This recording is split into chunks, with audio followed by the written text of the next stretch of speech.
Assalamualaikum warahmatullahi wabarakatuh. Ini adalah mata kuliah metode pengantar kecerdasan matematika anak usia dini, program studi pendidikan anak usia dini STKIP Syekh Mansur. Ini merupakan perkuliahan keempat. Pada perkuliahan kali ini kita akan membahas mengenai kecerdasan majemuk pada anak usia dini. Pada awalnya, kecerdasan diartikan dalam bahasa sehari-hari yaitu kemampuan untuk menyelesaikan persoalan-persoalan praktis.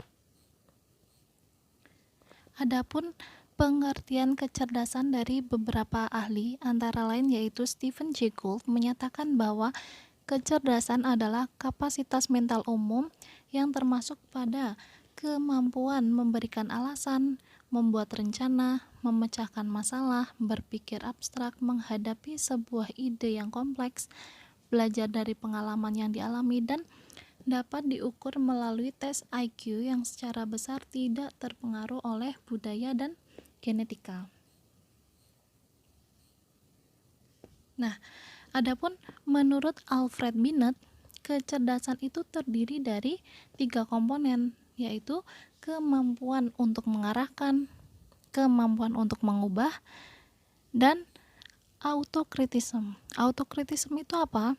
Kemampuan mengkritisi pikiran dan tindakan diri sendiri ya. Jadi menurut Binet, kecerdasan adalah suatu tingkat perkembangan oleh individu yang dapat diamati dan dinilai berdasarkan pada kriteria tertentu. Selanjutnya yaitu kecerdasan majemuk. Teori kecerdasan majemuk atau multiple intelligences dikembangkan oleh Howard Gardner. Howard Gardner merupakan profesor pendidikan dari Harvard, Amerika Serikat. Beliau ini adalah seorang psikolog perkembangan ya. Istilah multiple intelligence atau kecerdasan majemuk berkembang melalui penelitian yang melibatkan antropologi psikologi, kognitif psikologi, perkembangan psikometri, studi biografi, fisiologi hewan, neuroanatomi ya. Jadi multiple intelligence ini diusulkan pada frames of mind sebagai tantangan langsung pada pandangan klasik kecerdasan. Jadi menurutnya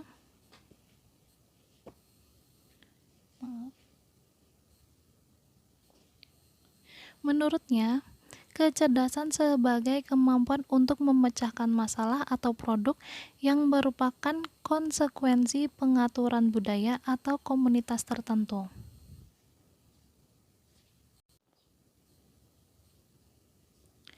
Selanjutnya yaitu kecerdasan majemuk itu atau yang disebut dengan multiple intelligences memiliki 3 komponen utama. Apa aja komponen utamanya ya? Komponen utama dari kecerdasan majemuk itu antara lain yaitu yang pertama, kemampuan menyelesaikan masalah dalam kehidupan sehari-hari. Yang kedua, kemampuan menghasilkan persoalan baru yang dihadapi untuk diselesaikan. Yang ketiga, kemampuan untuk menciptakan atau menawarkan sesuatu ataupun jasa yang memiliki dampak penghargaan dalam budaya seseorang.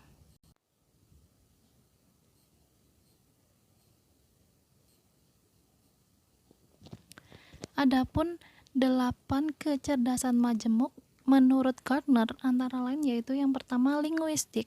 Linguistik itu adalah kapasitas untuk menggunakan kata-kata secara efektif, baik secara lisan atau dalam bentuk tulisan ya. Lisan itu seperti menceritakan atau storytelling atau orator ya. Kalau dalam bentuk tulisan itu bisa puisi atau jurnalis gitu ya. Selanjutnya yaitu logika matematika. Nah, kemampuan logika matematika ini termasuk pada sensitivitas bentuk logika dan hubungan pernyataan dan Proposisi itu jika maka, sebab akibat gitu ya, fungsi dan hubungan abstrak lainnya. Hal ini termasuk pada kategori klasifikasi, generalisasi, kalkulasi, dan mencobakan dalam hipotesis ya. Kemudian spasial, kemampuan melihat visual spasial secara akurat. Kecerdasan spasial ini melibatkan kepekaan garis, warna, dan bentuk ruang, serta hubungan unsur-unsur. Kinestetik tubuh itu adalah kemampuan menggunakan tubuh untuk mengekspresikan ide dan perasaan ya. Seperti pada aktor atau pantomim ya, kalian tahu pantomim nggak? Nah itu kan mereka mengekspresikan ide atau perasaannya ya. Terus penari juga termasuk ya, atau juga menggunakan tangan untuk membuat sesuatu atau mengubah, seperti pada pematung, pengrajin itu kan menggunakan tangannya untuk membuat sesuatu ya, atau mengubah sesuatu. Kemudian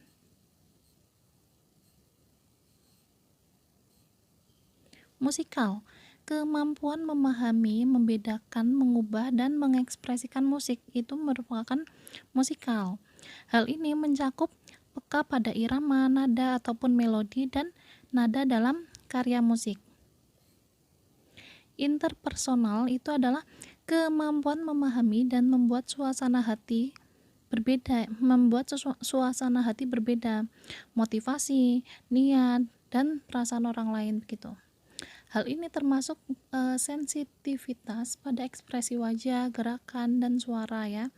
Kemampuan juga kemampuan membedakan isyarat antar pribadi dan meresponsnya dengan baik itu merupakan bentuk dari interpersonal.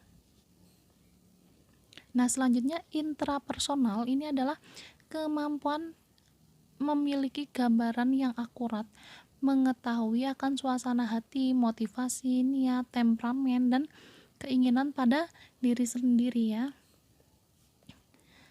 Naturalis, kemampuan dalam mengenal dan mengklasifikasikan berbagai spesies baik flora ataupun fauna di lingkungan individu. Kepekaan ini juga pada fenomena alam ya. Jika mereka tumbuh di kota, kepekaan ini akan timbul menjadi suatu kapasitas untuk membedakan benda mati. Berarti benda mati yang ada di lingkungan kita. Ada apa ya? Misalkan ada mobil atau sepatu, meja, kursi, begitu ya. Menurut Gardner, kecerdasan majemuk memiliki konsep sebagai berikut. Yang pertama yaitu semua intelijensi itu berbeda namun memiliki derajat yang sama. Yang kedua, kecerdasan yang dimiliki manusia memiliki kadar yang berbeda ya. Yang ketiga, terdapat banyak indikator kecerdasan dalam tiap kecerdasan.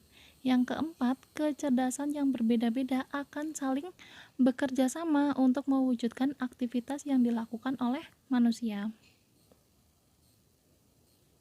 Yang kelima, semua kecerdasan tersebut ditemukan di seluruh ataupun lintas budaya di dunia dan juga di seluruh kelompok usia. Yang keenam, tahap alami dari kecerdasan dimulai dengan kemampuan membuat pola dasar. Yang ketujuh, saat dewasa, kecerdasan itu ditunjukkan dengan pengajaran pada profesi dan juga hobi. Yang kedelapan, terdapat kemungkinan pada anak yang disebut dengan kondisi beresiko. Artinya apa? Artinya bahwa mereka itu membutuhkan bantuan khusus, sehingga mereka ini dapat mengalami kegagalan dalam tugas-tugas jika tidak mendapatkan dukungan pada kecerdasan tersebut begitu ya. Jadi butuh bantuan ya atau dukungan agar bisa melewati atau mengerjakan tugas-tugasnya begitu ya. Nah, kecerdasan majemuk pada setiap individu memiliki kadar porsi yang berbeda-beda ya. memiliki kadar porsi yang berbeda-beda walaupun mereka itu memiliki kecerdasan yang sama. Setiap individu menunjukkan kecerdasannya dengan cara yang berbeda-beda sehingga para orang dewasa di sekitarnya perlu untuk memahami dan memberikan stimulus yang tepat bagi individu tersebut. Selanjutnya yaitu kecerdasan majemuk pada anak usia dini. Kecerdasan majemuk sudah dapat dikembangkan sejak usia dini ya. Hal ini bisa digunakan untuk mengetahui model belajar apa yang bisa digunakan dan memberikan pembelajaran yang sesuai dengan model belajar anak. Nah, tadi telah dijelaskan mengenai macam-macam kecerdasan majemuk. Maka fasilitator bisa mengetahui anak-anak itu memiliki kecerdasan yang mana begitu ya.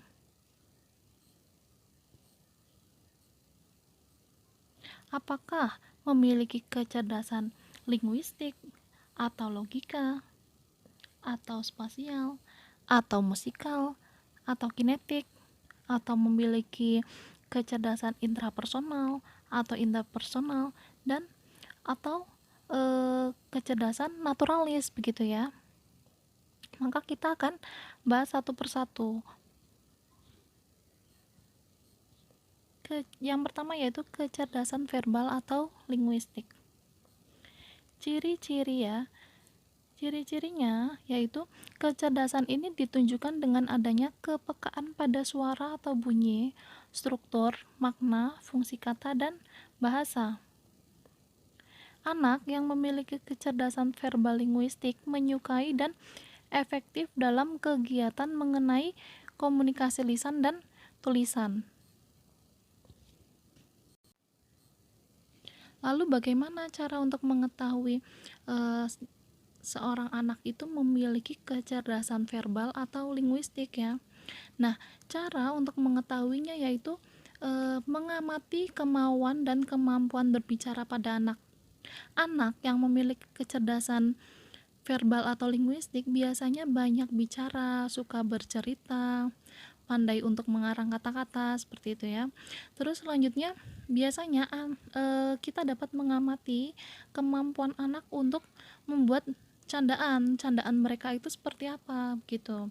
Kemudian mengamati anak saat di kelas dengan menggunakan berbagai potongan huruf atau saat mencocokkan huruf, menukarkan huruf, menebak kata ataupun bermain yang berkaitan dengan bahasa baik lisan ataupun tulisannya. Kemudian kita bisa mengamati kesukaan anak itu terhadap buku dan kemampuan mereka dalam membaca serta menulis.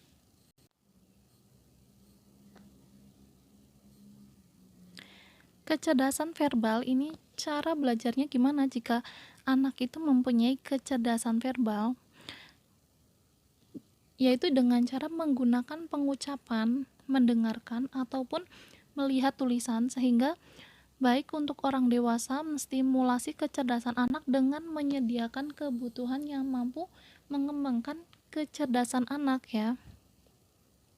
Yaitu antara lain dengan seperti membacakan buku cerita, terus menyediakan alat tulis atau menyediakan potongan huruf-huruf seperti itu ya.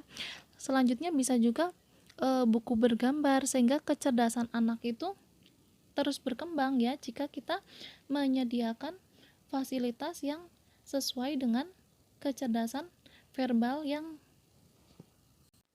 dipunyai begitu ya. Selanjutnya kecerdasan logika.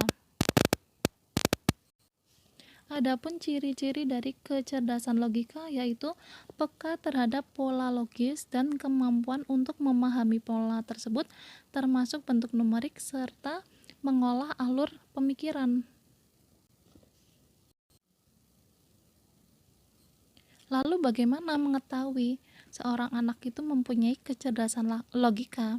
Yaitu dengan yang pertama yaitu kesenangan anak pada angka ya. Kita bisa melihat apakah anak itu senang pada angka, terus berhitung, dan mampu membaca angka. Anak yang memiliki kecerdasan logika matematika cepat dan efektif dalam melakukan kegiatan matematika seperti menjumlah, mengurangi, dan juga membaca simbol angka ya. Yang kedua, anak itu mampu memecahkan masalah dengan logis. Mereka memahami permasalahan dan mengetahui sebab akibat dari suatu masalah tersebut. Yang ketiga, kita bisa mengetahui dengan melihat mereka itu suka bertanya, terus selalu memiliki rasa ingin tahu ya. Yang keempat, biasanya mereka ini cenderung untuk melakukan manipulasi lingkungan dan menggunakan strategi trial and error, membuat dugaan serta mengujinya ya. Yang kelima, mereka ini memiliki kecenderungan untuk bermain konstruktif ya. Bermain dengan hal-hal yang berpola, permainan yang memiliki strategi, atau permainan dengan komputer atau teknologi seperti itu ya. Terus yang keenam, anak-anak dengan kecerdasan logika cenderung suka menyusun sesuatu berdasarkan kategori atau urutan seperti dari kecil ke besar, pendek ke panjang, atau mengklasifikasikan beberapa benda berdasarkan sifat atau kategorinya. Adapun cara belajar anak yang mempunyai kecerdasan logika itu dengan menggunakan logika matematika seperti melalui angka, bertanya, berpikir, menduga, mencoba, menghitung, menimbang, mengklasifikasikan, mengurutkan, dan juga mengkonstruksi. Jadi orang dewasa itu menyediakan berbagai alat permainan konstruktif dan juga sering memberikan sesuatu yang berkaitan dengan pemecahan masalah sehingga anak itu terlatih untuk bertanya, untuk mencoba dan menemukan jawaban. Selanjutnya yaitu kecerdasan visual atau spasial.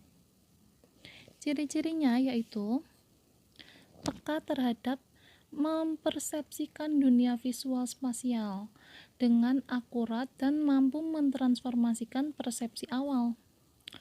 Nah, anak yang memiliki kecerdasan visual spasial memiliki kreativitas, memiliki kemampuan dalam membayangkan sesuatu yang baik, menghasilkan ide dalam bentuk gambar atau secara visual.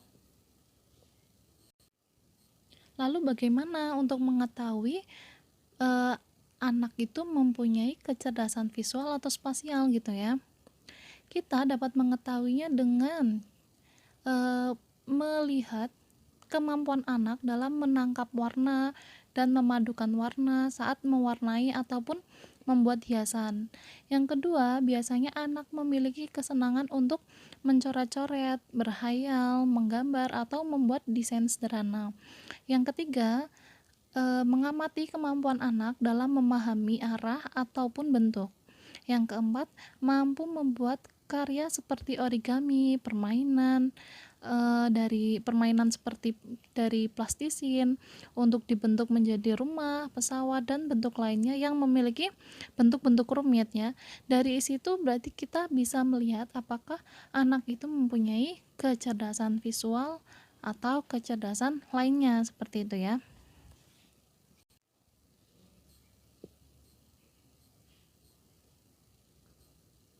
Cara belajar untuk anak yang memiliki kecerdasan visual atau spasial yaitu menggunakan berbagai macam bentuk dan ruang, menggunakan warna dan coret-coretan ya. Kemudian selanjutnya yaitu kecerdasan musikal. Ciri-cirinya yaitu kepekaan terhadap bunyi ataupun musik. Anak yang memiliki kecerdasan musikal mudah mengenali ritme atau mengingat irama lirik, serta suka mendengarkan musik, memainkan alat musik, dan mengapresiasi musik. Lalu, bagaimana mengetahui anak ini memiliki kecerdasan musikal? Cara untuk mengetahuinya yaitu memperhatikan anak yang mempunyai kemampuan anak dalam jam menyanyi, menghafalkan lagu menghafalkan lagu, terus mengetuk benda untuk membuat suatu bunyi yang berirama. Nah, itu bisa kita perhatikan ya. Terus yang kedua, peka menangkap nada, irama, dan kemampuan menyesuaikan suara dengan nada yang mengiringnya. Yang ketiga, memiliki kecenderungan musikal saat berbicara dan merdu saat mereka bernyanyi. Kita perhatikan ya. Terus yang keempat, kemampuan dalam mengenal berbagai jenis suara yang ada di sekitarnya, baik suara manusia, binatang, dan benda-benda lainnya ya. Terus yang ketiga, kegiatan yang dapat dilakukan untuk meningkatkan kecerdasan musikal ini adalah dengan mengenalkan mereka dengan nada, melodi, dan irama. Guru juga dapat memfasilitasi anak secara musikal dengan salam yang berirama, menyanyi bersama, tepuk yang bernada, dan melatih membedakan bunyi serta suara-suara di sekitar mereka ya. Cara belajarnya gimana untuk anak yang mempunyai kecerdasan musikal? Yaitu dengan menyediakan berbagai jenis alat musik untuk anak ya. Ada gitar, ada drum ya, atau bisa memanfaatkan benda-benda di sekitar kita yang bisa mengeluarkan suatu bunyi ya. Berikutnya yaitu kecerdasan kinestetik. Ciri-cirinya adalah memiliki kemampuan kontrol gerak tubuh dan kemahiran mengelola objek. Anak yang memiliki kecerdasan kinestetik mudah belajar dengan cara melakukan serta mudah memanipulasi benda dengan tangannya, membuat gerakan, dan pandai menggunakan bahasa tubuh. Lalu bagaimana cara mengetahui seorang anak ini memiliki kecerdasan kinestetik? Yaitu biasanya anak yang memiliki kecerdasan kinestetik memiliki frekuensi gerak yang tinggi serta memiliki kekuatan dan kelicahan tubuh ya. Yang kedua, mampu mengkoordinasikan mata dan tangan, mata dan kaki gitu ya. Yang ketiga, memiliki kemampuan kelenturan gerak seperti berjalan, melompat, lari, merayap, merangkak, berguling, serta kemampuan non-lokomotor. Tadi yang berjalan, melompat, lari, merayap, merangkak, berguling itu lokomotor ya. Kalau non-lokomotor itu arti yang seperti memutar tubuh, membungkuk, mengayun, dan beberapa kegiatan fisik lainnya. Biasanya mereka memilih serta dengan kesadaran tubuh, kesadaran ruang, kesadaran ritmik, kemampuan memulai gerakan dan menghentikan gerakan serta mengubah arah ya. Terus mereka ini yang memiliki kecerdasan kinestetik cenderung menyentuh, memegang rumah, memanipulasi, bergerak untuk belajar mengenai sesuatu hal serta suka untuk meniru gerakan orang lain begitu ya. Kita dapat mengetahui seorang anak itu memiliki kecerdasan kinestetik dengan memperhatikan mereka ya. Apakah mereka itu sesuai dengan yang telah dijelaskan sebelumnya itu ya.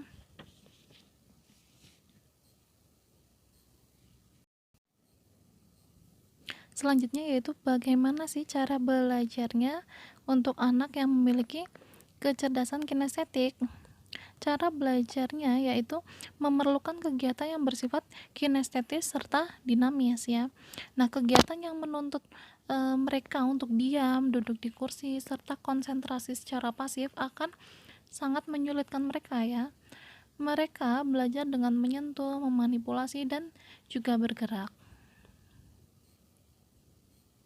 Nah, itulah penjelasan mengenai perkuliahan hari ini tentang kecerdasan majemuk pada anak usia dini ya. Tadi telah dijelaskan macam-macam kecerdasan sampai dengan kecerdasan kinestetis ya. Selanjutnya mengenai kecerdasan interpersonal, intrapersonal, dan naturalis itu untuk tugas kalian jadi tugasnya adalah carilah referensi mengenai kecerdasan interpersonal, kecerdasan intrapersonal, kecerdasan naturalis ya.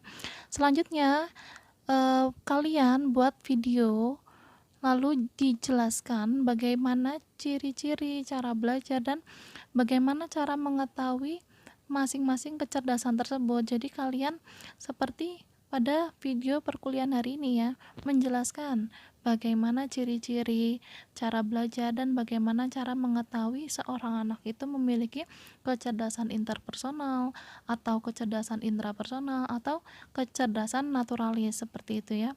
Nah, video itu nanti kalian upload ke YouTube dan kirim linknya ke saya. Nah, itulah adalah tugas perkuliahan hari ini. Sekian perkuliahan hari ini, mohon maaf jika ada kesalahan.